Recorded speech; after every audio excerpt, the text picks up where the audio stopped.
Welcome, witches, wizards, and muggles alike, to another enchanting episode of Magical Tales from the Slytherin Common Room, bringing your favorite Harry Potter fanfiction to audio format. So sit back, relax, and Accio headphones, and let the magic begin.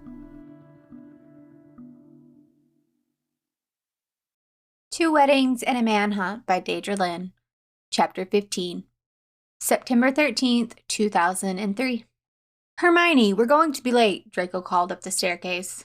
Yeah, give me a minute, would you? She snapped back.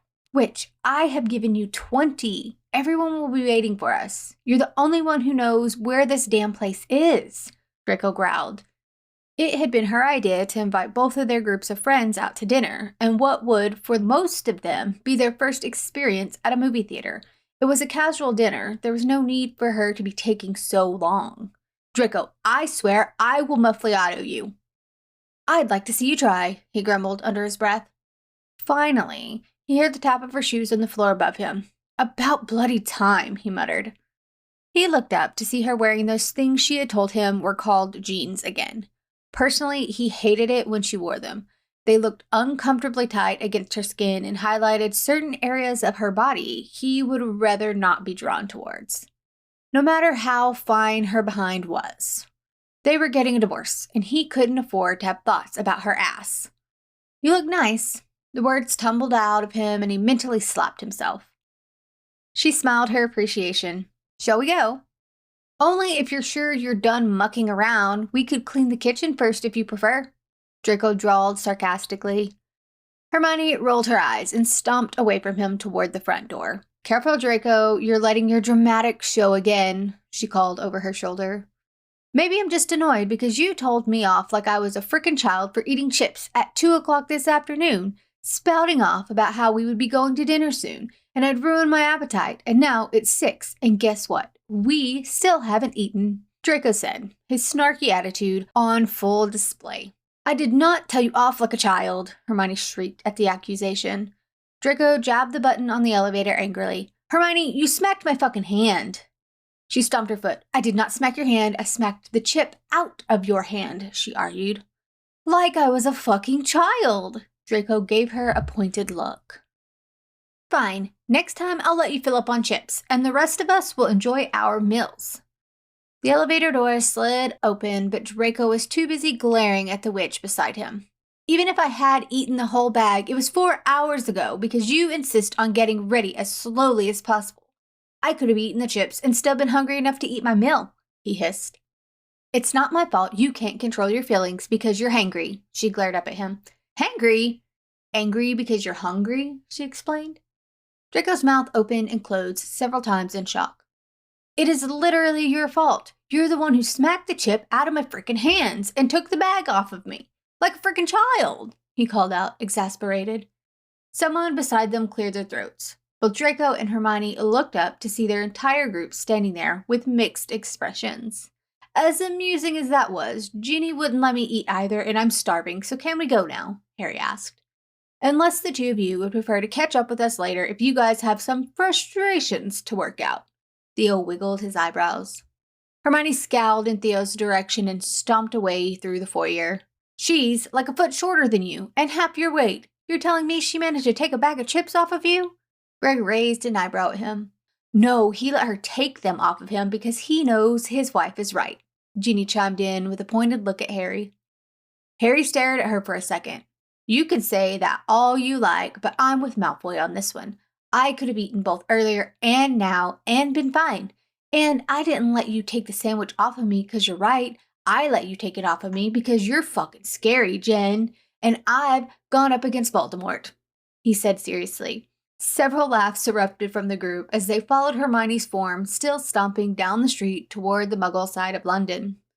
Well, I ate earlier, and I could definitely eat again, Theo smirked. Blaise and Astoria groaned.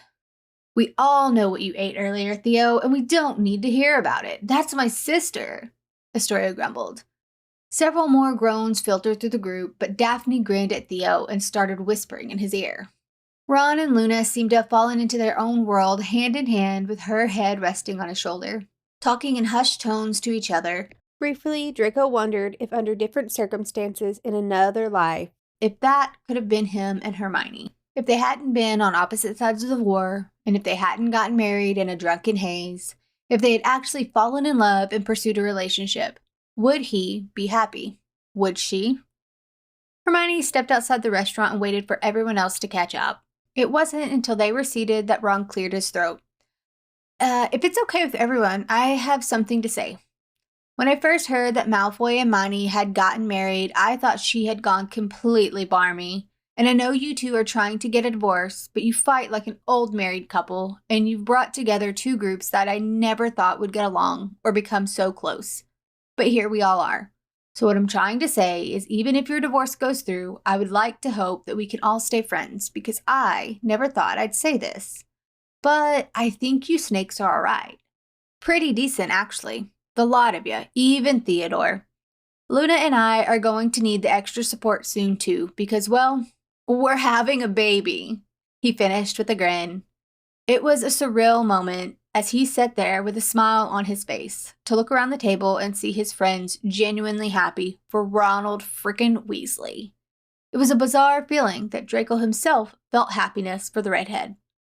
The groups had seemingly blended together, and he hoped that Hermione and himself had formed a good enough friendship by the end of their marriage that they would remain in each other's lives. He looked across the table to where she sat and found she was already looking at him. A truce in the way of a smile was exchanged. Draco ordered the biggest steak on the menu and sat back with a smug smile upon its completion.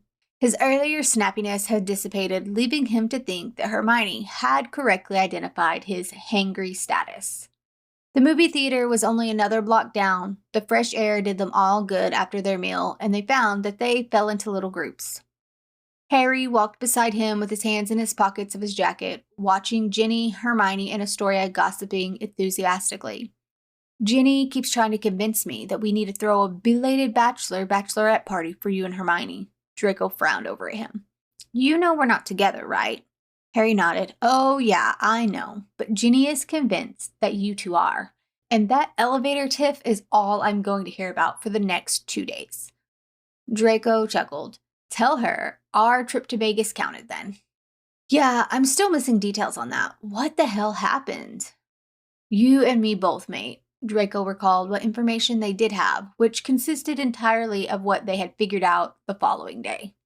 Wait, there's a videotape. Harry responded a little too enthusiastically for Draco's liking. Draco groaned and nodded, knowing full well he would be forced to endure another viewing of his wedding to Hermione sometime soon. Wait, Greg was really a gorilla? You didn't get footage of that, did you? Harry asked with a laugh. Greg, who was walking directly in front of them, groaned. Please don't remind me. I wasn't right for like a week after that. Draco laughed.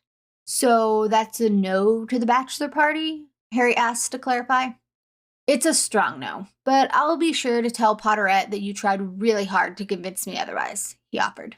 I heard that, Ginny called over her shoulder. Oh, well, I tried, Draco shrugged half-heartedly to the dark-haired wizard.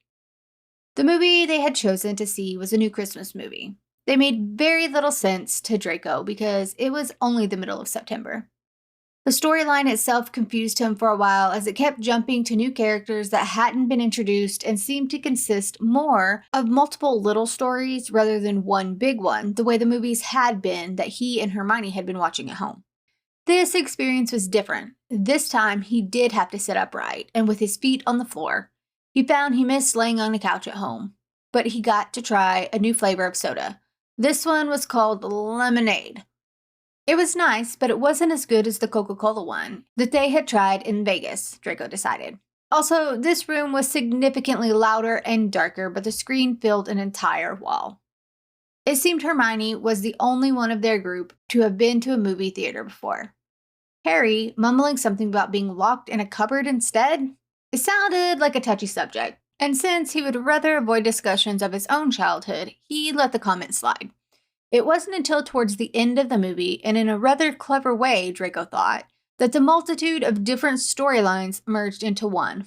Love actually wasn't perhaps his first movie, but it had been the first movie he had seen that wasn't what Hermione called animated, and he liked it all the same.